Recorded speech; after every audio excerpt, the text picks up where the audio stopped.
Тэгэхээр анаднар гişүүнэ танай ажлын хэсэг дүгнэлтээ хийзээ гаргах юм.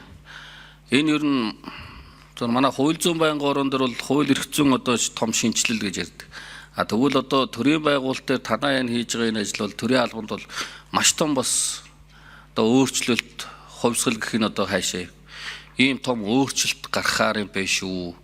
Энэ судалгааны ажлыг энэ одоо үнэлгээ дүгнэлтийн ажлаа маш сайн боловсруулж хийж чадвал одоо дүгнэлтээ бодтой гаргаж чадвал манай төрийн албанд богшаад байгаа бид бүхний одоо олж харахгүй байгаа төрийн ажил үйлчилгээний одоо давхардал хийдэл нөгөө талаас одоо иргэнд үзүүлж байгаа төрийн үйлчилгээний одоо хүн суртал чирэгдэл энэ болгон дээр одоо бас өөрчлөлт ахиц дэвшил гарах суур бол эндээс харагдаж байна. Тийм учраас би бол одоо та бүхний танай ажил хийж байгаа энэ ажлын хэсгийн энэ судалгаа дүгнэлт бол одоо бас цаг алдалгүй яаралтай орж ирэх хэрэгцээ. Тэр гагцгүй одоо харин танаа хийсэн судалгааг улсын их хурл онцгой ач холбогдол хандуулж цаашдаа засгийн газар чиглэлд өгж тогтоол гаргаж энэ хүрээнд энэ олон төрийн бүтцүүдийн одоо давхардал хийдлийг гаргах энэ цаана өөрөө төрийн том данхар бүтцтэй шууд холбоотой.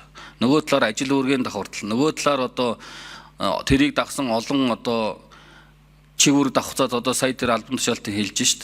Эн чинь өөрөө эргээд төрийн ажлын хүн сурталыг бий болгоод байна.